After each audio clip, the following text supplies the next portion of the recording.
How do you gain confidence at work? Let's face it, life is a confidence game, and most of us are envious of the incredible level of confidence we see in the most successful entrepreneurs. But the truth is, they struggle with confidence just like everyone else.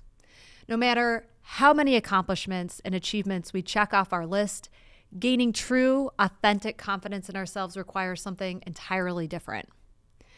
In this episode of Bootstrappers, I will share my struggles with confidence and the 2 key ways you can build an unshakable confidence in yourself and your work.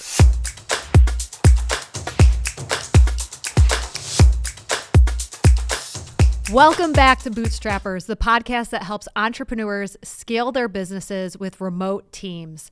I'm your host, Gwenn of Anaquim, where we've helped hundreds of companies with highly skilled virtual assistants. In today's episode, we're really going to dig into confidence because it's an issue that secretly even the most successful people struggle with. And I know this because recently I went on a entrepreneurs organization retreat. We hired one of the biggest business gurus, Ryan Avery, to come on our retreat and give us coaching. And throughout the whole retreat, he told me something that really struck a chord with me and I found super interesting. He is a coach for executives at the top companies around the world, actually. And he says the 2 most common things he works with executives on is confidence and lovability. I seriously was shocked to hear this. And so I thought, why don't I get a little bit vulnerable on this episode and really talk about my own personal struggles with gaining confidence, because I think it's something that we don't talk enough about because we're all kind of trying to pretend that we are super confident and we know we can do anything, everything. And we're all kind of putting this veneer on, showing our best face forward. But underneath it all, many of us struggle with confidence, and to be the people that we want to be for our teams and the leaders that our teams frankly need us to be in this day and age where there's so much negativity, there's a lot of divisiveness, there's a lot of mental health struggles. It's really important to talk about confidence and our journey to becoming more confident people. And really, being a confident person is really trying to be the best version of yourself. So in this episode, I'm going to dig into maybe some of the struggles I've had, and then we're going to talk about 2 ways that you can become a more confident person right now, starting today. All right. So historically, as a kid, I don't know if people know this, but I was bullied mercilessly in middle school, a little bit in high school. High school is far better, but I did not start out as a confident person. Those struggles from a young age really informed my entire path moving forward. And so being a confident person really was my ultimate goal.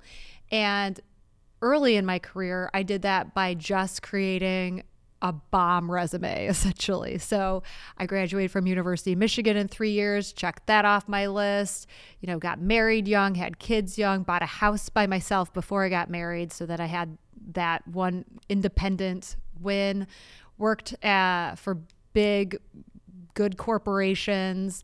I ran some political campaigns, got on the right boards. I was checking everything off the resume list that I thought would make me a confident person. And actually what ended up happening is I made all my goals, my professional goals. My resume was what I had envisioned it would look like. And I thought that was going to make me a confident person. But I woke up after accomplishing all those goals. And of course, I could make minor goals above that. You can always have a fancier house or, go on a better trip. But they were minor things that would be improved. It wouldn't be, I just got to a place where I knew that I was just on this, like a hamster wheel, and I wasn't really moving forward, and my confidence wasn't growing because it just seemed like as soon as I made an accomplishment, then I still felt the same way. I thought it would make me feel better, but I still felt like that bullied 12-year-old in my head. And I knew something really had to change in an authentic way. The other problem was, from a leadership perspective, I really needed those A players on my team. And I knew that, sure, you can fake confidence for, a conference or a business meeting or retreat, but that day in, day out confidence, you can't fake. And I wasn't going to be able to attract and retain the top talent that Anaquim needed if I was a broken person inside. So honestly, you guys, it was like a big personal crisis, and I had to dig into why I was unconfident at that core level. Now, I think confidence can really be broken out into two pieces. There's the skills level confidence, which is if you're good at your job, if you can accomplish the task, if you can show up and be organized and ready and prepared and do a good presentation, that's a skills level confidence. That can be faked, that you can get a good night's sleep and look amazing at that. And I had accomplished that. And I think you can do pretty well with a skills level confidence based on what you've working hard and doing the thing. But at the real high levels of entrepreneurship, at the real high levels of leadership, and what today's workforce really requires is being able to inspire, being able to motivate in a true, authentic way. And that requires the deep work of being comfortable with yourself. That's the true confidence that at this personal crisis, I knew I had to dig deep and get to the heart of the matter and figure that out. So when I had this personal crisis, if you will, and I had to dig deep into how I really thought about myself and how I could overcome those limiting beliefs about what I was capable of, what I deserved. When I did that, I was lucky enough because the skills level confidence had gotten me to a place where I wasn't working in the business as much. I was working on it. And so that was a wonderful luxury because it allowed me to take a little bit of time out of the workday so that I could work on being a better leader. So when we talk about working on your business, not in your business, it can be very important in a number of ways, not just because it's good for your business, but because it can also be really good for your personal goals. And so I used the time that had freed up because I wasn't in the weeds and I had delegated appropriately to really focus on these core personal issues and make sure that my core beliefs about myself were positive instead of negative. And that was like a long process. And so I do want to talk a little bit about two ways that I was able to get there. One was starting with what is it that I actually wanted in life? Like, what did I want my life to look like? Now, people think that that's an easy question, but I honestly don't think people really set a vision for how their life is supposed to look. There are so many options and you can't be everything. So you really have to be specific and choose. So for instance, for me, I chose to be a businesswoman. I could have easily chosen to be a stay-at-home mom who worked out all the time, who was an amazing cook, who had social, parties every weekend.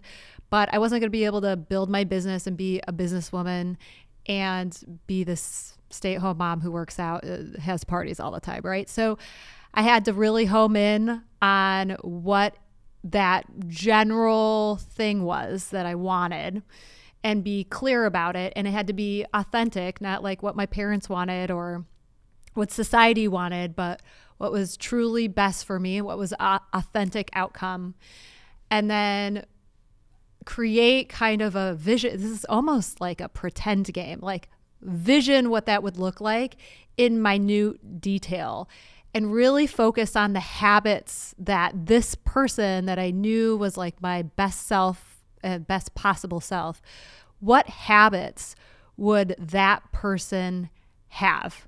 So for instance, this executive person I had in my mind years ago, they had very good discipline in their life.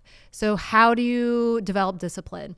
Well, it can start with something as small as taking your vitamins. So when I thought about changing the habit and becoming someone who, I thought about it as someone who takes vitamins, right? I am now someone who takes vitamins. I'm a vitamin person, and I made it kind of my identity.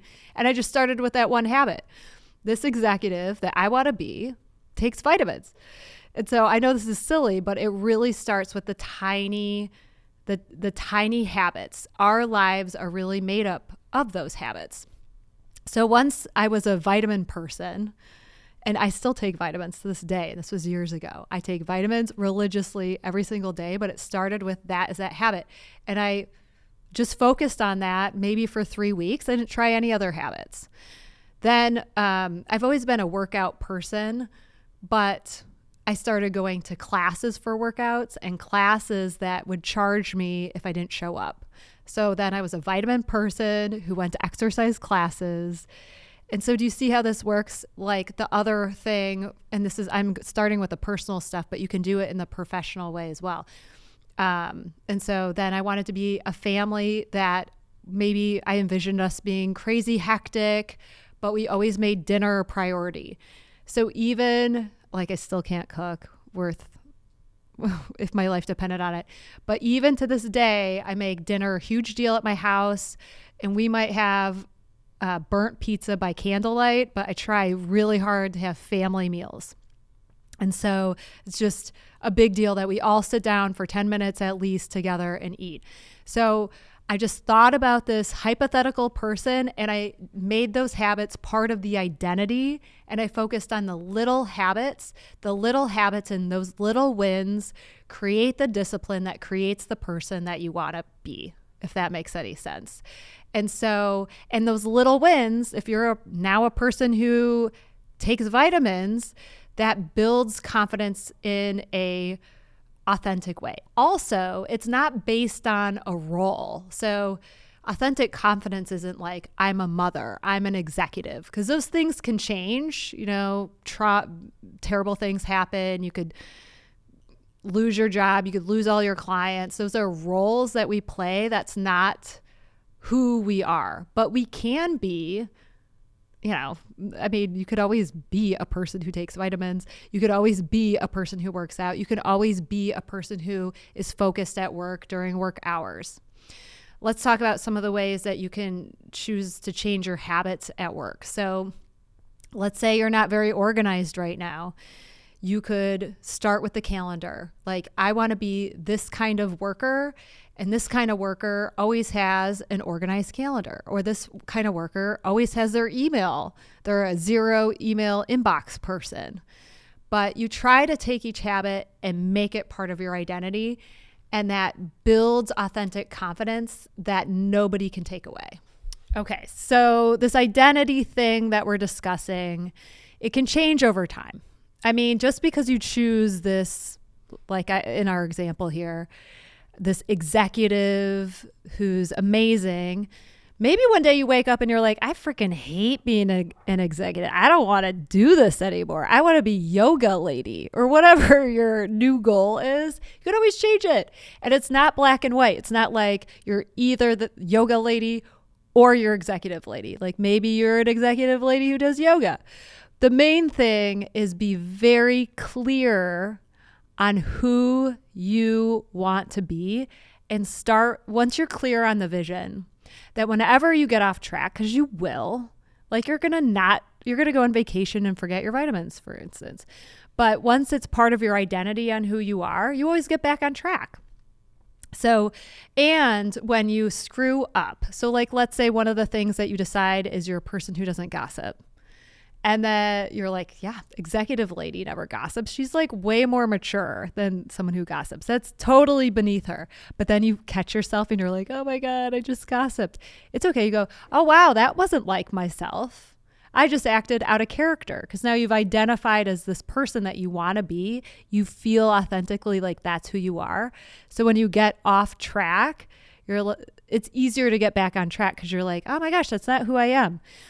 And even if this identity is very far from the limiting beliefs that came from your childhood, by going back to that visionary identity, you will be amazed at how over time, and it seems slow at first, it really shows up in your life. So for instance, I always thought of myself as kind of trashy.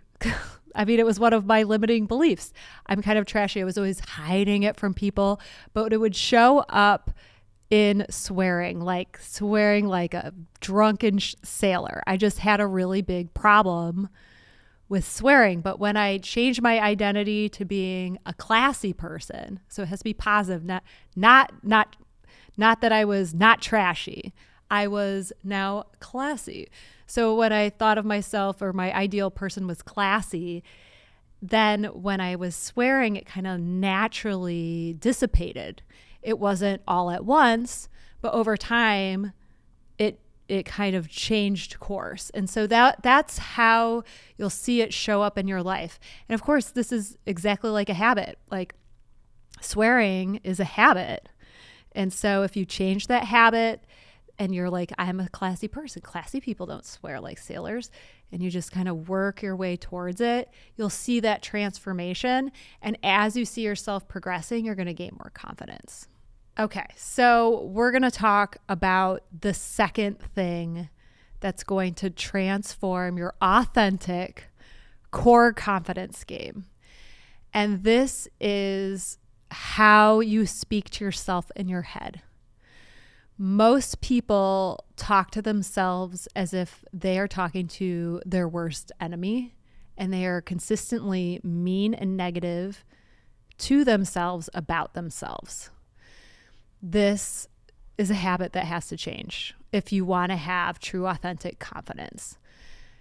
A lot of those negative thoughts about ourselves is because we're comparing ourselves with other people's highlight reel on social media. I think social media makes this habit harder to break because you know all the terrible things you've ever done in your life, right? You know all the ways that you failed. You know all about the humiliating experiences that formed these limiting beliefs you have about yourself.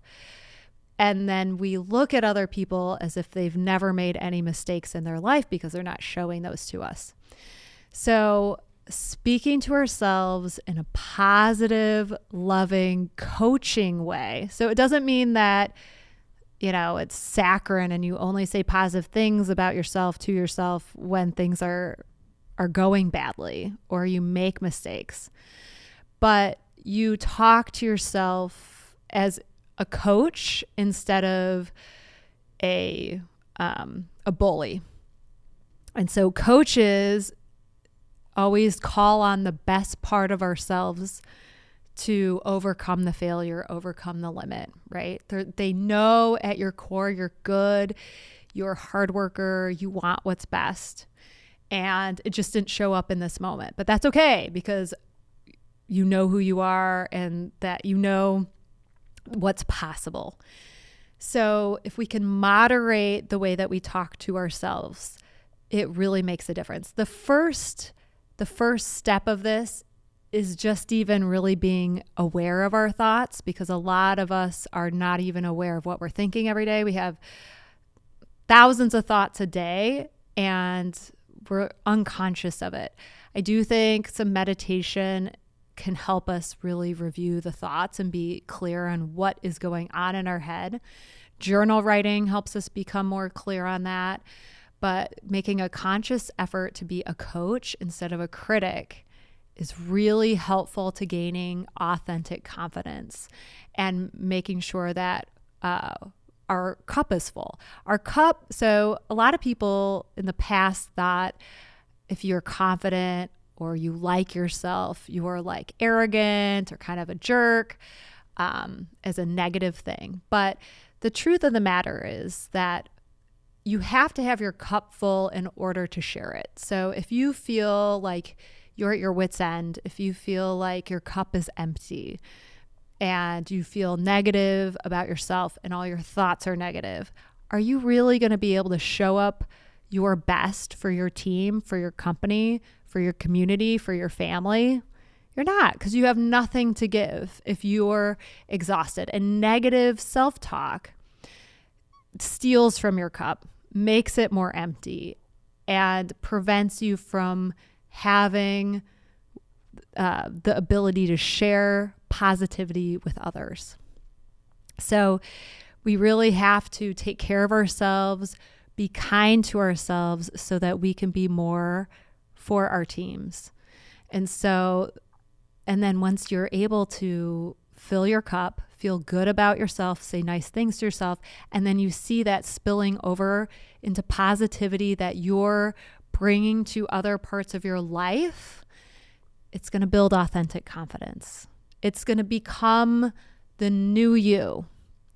So with these two things, if you have habits that you're proud of, if you have a positive self-talk that's enabling you to give more in the moment to your friends, your family, your employees, to your community, everything builds on itself. It's like compound interest, and your life will get immeasurably better if we work on these core issues.